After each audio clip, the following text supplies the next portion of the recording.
Listen, man, you got some new stuff going on. Let's talk about the new stuff you got going on. Yeah, man. Last week was my last fight, the Richardson Hitchens Lemos fight, Gustavo Lemos last fight with Fight Hype, and so grateful for the work that I did there for 6 years. Proud of the work I did. They're a juggernaut that's going to continue to be a juggernaut in the boxing media. And I'm really, just grateful for everything I learned there. And, I have a long and tough but really exciting road ahead of me. And I feel like, I've been in boxing media since I was 19, actually 15 if you even count or 14 if you count the little fight I covered when Antonio Margarito knocked out Shotgun Gomez at the Aladdin, which is the Planet Hollywood now. But really over 10 years, and I'm just excited to use all the experience I had so far covering to try to do my best work yet. Yeah. And really my main goal here on out is there's a lot of guys that do interviews in the field, great work, but they oftentimes won't speak on the sport or at least kind of critically, because you have to see these people in real life, right? Sure. Very understandable. Sure. And then on the other side, conversely, there's a lot of people that give these really entertaining, cutting, truthful critiques that, like I said, is entertaining. Sometimes people want it raw and uncut. Problem with that is a lot of those people aren't interviewing fighters in the field. Mm-hmm. So it's kind of becomes this pick and choose. You got to pick one or the other. Mm-hmm. And what I'm going to try and make happen is do both. Offer honest insight, honest critique, whatever. Give an honest assessment of each fighter, what they're good at, what they're not good at, who I really think's going to win. Yeah.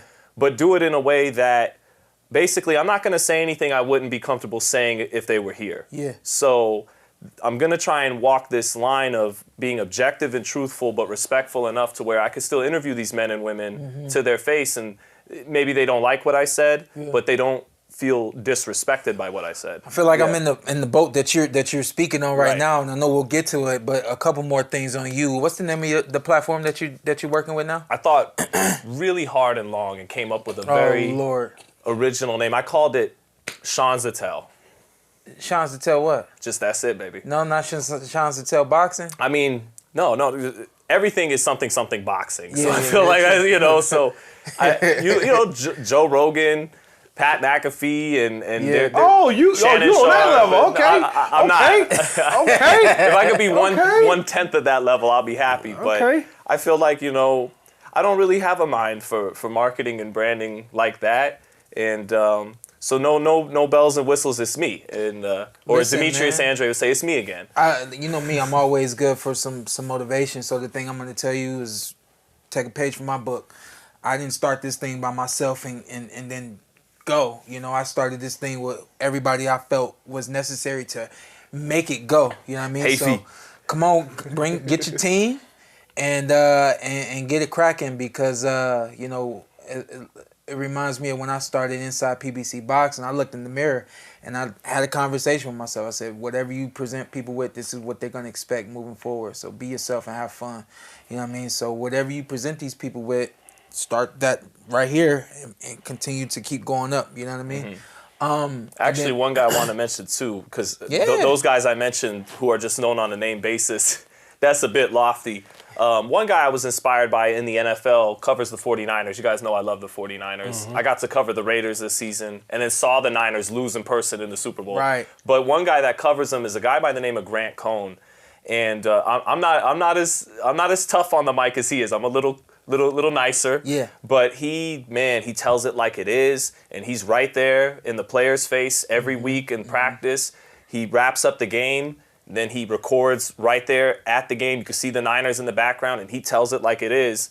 And that was another guy that kind of inspired me to say, okay, let's tell the truth. I'm gonna be a little kinder about it than Grant is sometimes. But yeah, that's the goal. I'm looking forward to interviewing you. I definitely would love to add you to my interview list as well. When did you start boxing? When I had my first amateur fight, I was 15, and I didn't get, You won? No, I lost that one. You heard what you said, He heard you. I won the next two, though. So. Okay. All right. 2-1, that's it? You just had three that's fights? It. Yeah, that's it, man. And that was from my main boxing was just 2005 to 2006. Yeah. And then 2007, I messed around a little bit. And then 2009, I had this little 3-month mini comeback that did include sparring Diego Magdaleno, who went on to fight Pitbull Cruz and fight Teofimo Lopez. Okay, So, you got a resume. right, I was decent enough coming back that they said, okay, he's tall. We need a tall guy for sparring. Shawn, can you spar Diego? And, Let's not forget that Diego got knocked out. Hey, Very slow early. down. Anywho, Hey, who did he spar? professional. but that was the point of my question. A lot of people who cover boxing, one of the things that I've noticed in the boxing world, everybody always wants to say, well, what did you do? What gives you the right to say this? What gives you the right to critique somebody and talk about him having his hand down or the punch that he got hit with? You know, hey, you talking about being someone that's not going to go after athletes, but hey, keep it real and call you if you need to be called on. Call you on the great stuff and call you on the bad stuff. We all have good moments. We all have bad moments.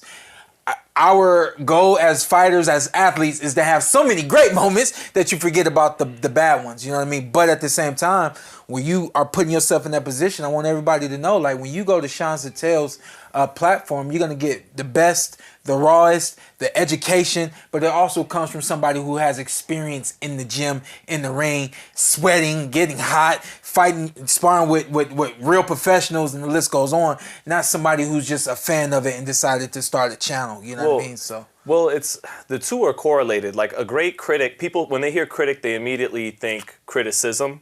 But to be critical is to have to critically think, which means you're thinking deeply and really trying to, analyze what's going on. And that's a misconception that a critic is just always critical. No, the job of a great critic is just as important as it is to dole out legitimate, constructive criticism is great praise.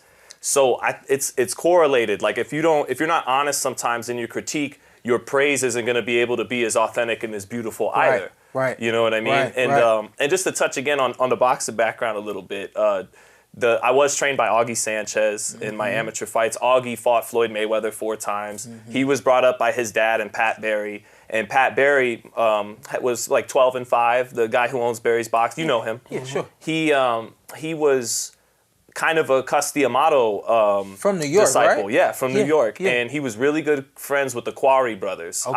Irish Pat Barry. Yep, Jerry and Mike Quarry were Irish. Jerry fought Ali. Mike fought Bob Foster. So he kind of taught us at Barry's the hands up, New York peekaboo style. That's all. All I ever learned was catch. I never could move my head. But it was good because he never taught me anything too fancy. It was just, that's it. And but so that's the little background. And then of course I got to ask you. I referred to you earlier today as as a boxing encyclopedia. Where does that come from? Obviously, you have your mind, which you were just blessed and gifted with. But when did you really start paying attention and studying boxing? Well, I was after De La Hoya Hopkins. I really fell in love with it for good. Yeah. Even though it wasn't that great a fight, Bernard knocked him out to the body. But I was so captivated by Bernard and his story. Yeah. So we had LimeWire at the time. Yeah. And type in just all these fights that I had heard about. Yeah. You got to watch Sugar Ray Leonard. You got to watch this. You got to watch that. So I would type them in. Sugar Ray Leonard, Thomas Hearns. Yeah. Oscar De La Hoya, Felix Trinidad.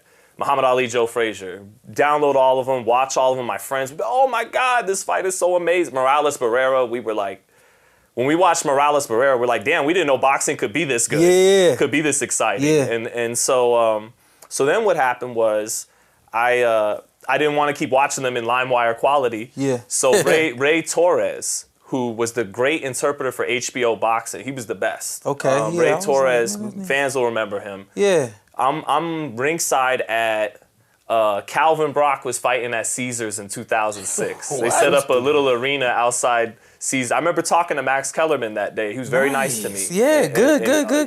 And I was like 15 at the time. And Ray Torres is ringside in the undercard, and he's telling me Barrera was cool, Morales, he's telling me who was nice, who wasn't, that he translated for, and he's like, if you really want some high quality fights, I know a guy who sells DVDs online. He gave me the site, and I went ham on my mom's credit card. I bought like $200. I think I got De La Hoya's career set, Sugar Ray Leonard's career set, and then it just became a thing where every month, mom's credit card got abused for some fight collections, but I don't think in the end she minds too much. Yeah. I mean, look at where you at now. Yeah, So, yeah. nonetheless, man, we proud of all of the work we've seen you do with the podcast, without the podcast. Give me, and then we'll move on, but give me one or a couple, you good off the top of your head, a couple of like your favorite or best or greatest experiences with Fight Hype. Ooh, that's, man, there's a lot. I know. It all is, man, I just think being able to say that you were with Fight Hype, it definitely probably opened definitely had to open some doors that it just otherwise wouldn't have. Yeah.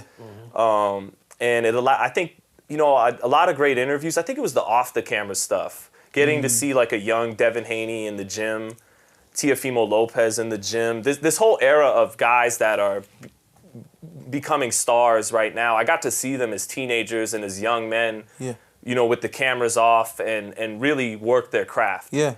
And I don't know if I'd have been able to do that without being on a big platform like Fight Hype. So, I mean, there's so many interviews that I'm proud of, but really the first thing that you asked me that comes to mind is the off the camera stuff. Getting to have the access to see the best fighters in the world work at their craft. Very good. Yeah. Very good.